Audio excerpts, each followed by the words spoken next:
I fell into a pretty deep depression for about 6 months because I was so eager to prove myself again, to be able to establish my value to a company that I thought would appreciate it. And the moments after that conversation, we decided to go to the beach and try to get away from it, and I was literally crushed, but I tried to hold on and put on a good face. So when I think about the first step, again, back at square one, the sensory data, my feelings and what was going on, I felt nauseous in my stomach. I felt lightheaded. I felt like I was going to vomit. I felt pasty in my mouth, and all these things added to the anxiety because I felt like I was losing control of myself in this. And oddly enough, I began to hear a very small voice. And unfortunately, it was not the voice that I needed to hear. It was, I could say with all honesty, it was the voice of the enemy. And I could hear the voice of the enemy as clearly as you can hear my voice now, in my ear, telling me that this is what you deserve. You deserve to be let down.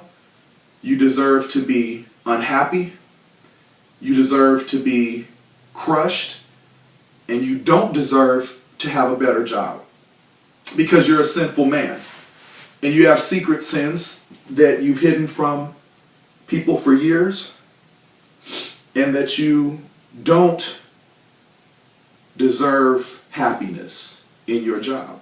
And of course, as we all know, one thing leads to another. Happiness in the job leads to happiness at home. Happiness at home leads to happiness on the job, in society, and things of that nature. So I was under attack spiritually. But I didn't fight it. I fed into it.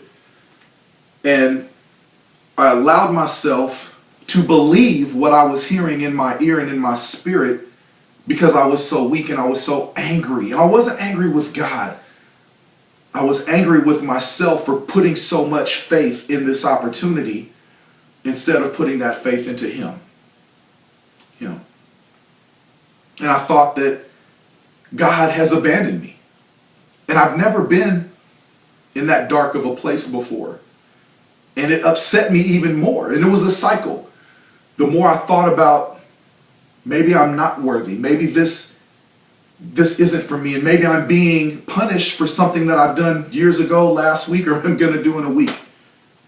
And my thoughts were just running rampant in my mind. And during this time, we're still on vacation. We're still walking the beach. I'm trying to hold my wife's hand, but I couldn't even speak because I was so upset. And I started to question God, and I started to ask Him, what did I do that you would turn from me? And there was no response. And that emotionally was the most crippling feeling that I've ever felt. Not the feeling of punishment, not the feeling of condemnation, but the feeling of abandonment. I felt like God had pulled His presence away from me in this time. Then I started to think about again, as I follow the wheel to guide through, what is it that I want? I just wanted to feel His presence again.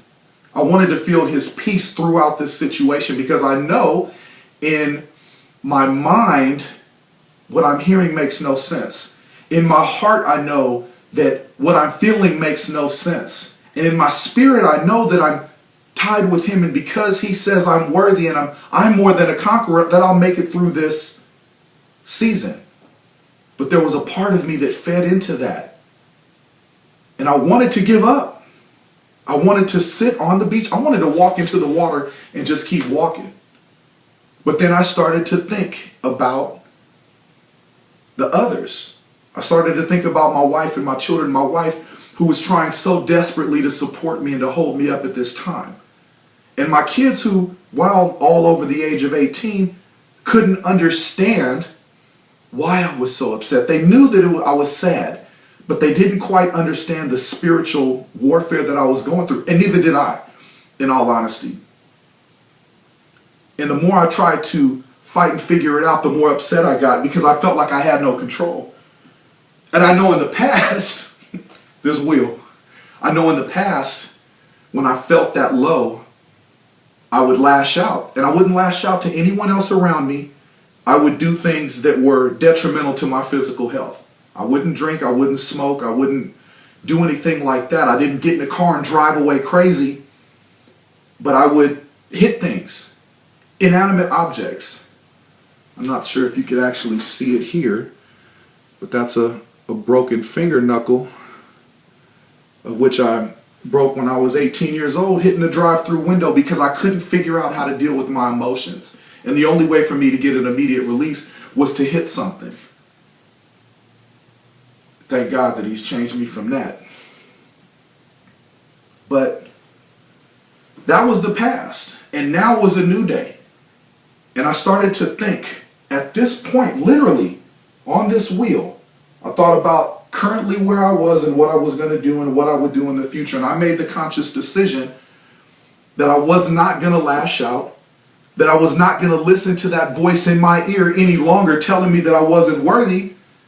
And I realized that God had not turned his back on me, and that I had actually turned away from him because I felt that I wanted this so bad that he had to want it for me as well. And I could smile and laugh about it now, but this was a 6-month or so process of me coming to grips and understanding that I need to lean on him more than I lean on my own understanding.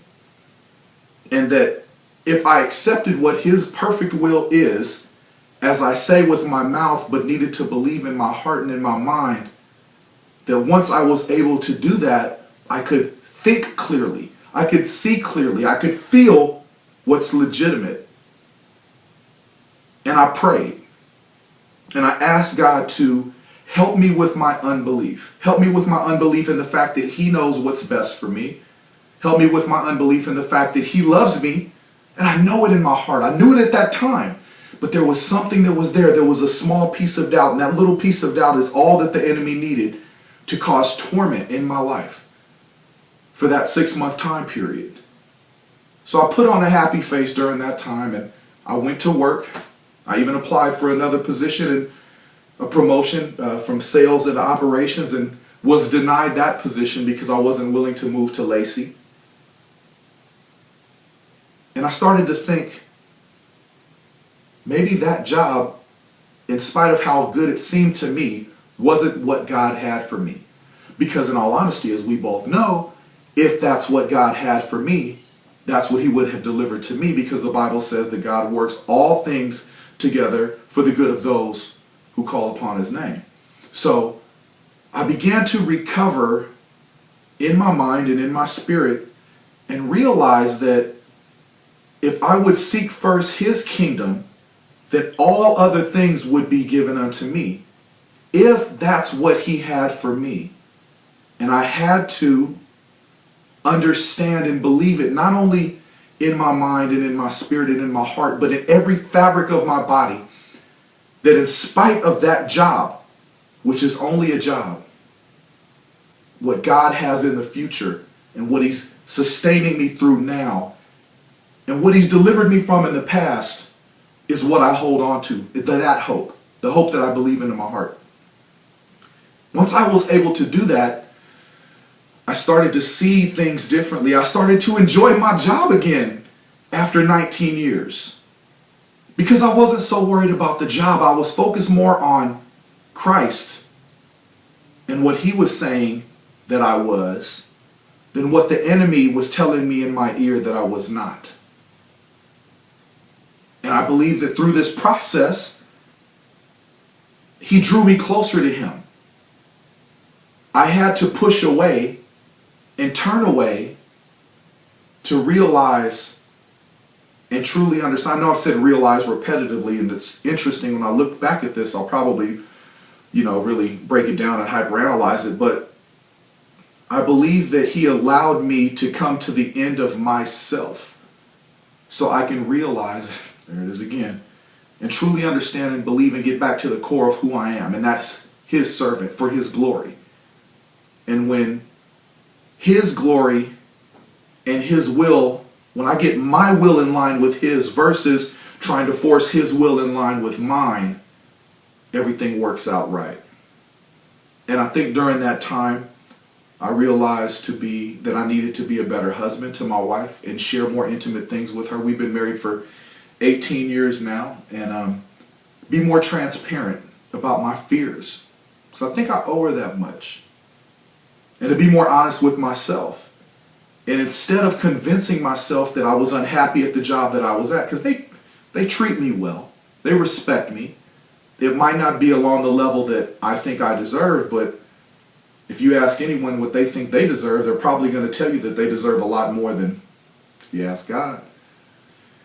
So it took me a minute to get back to myself. In this class, this course, this cohort, this team of people that I've been blessed to work with and meet has really helped me with that. I've invested a lot of time into really pondering what it is that God has for me. And I haven't been able to come up with an answer, but I know that when he's working on my behalf, everything, no matter how long it takes, is going to be perfect timing. And in that, I found reconciliation.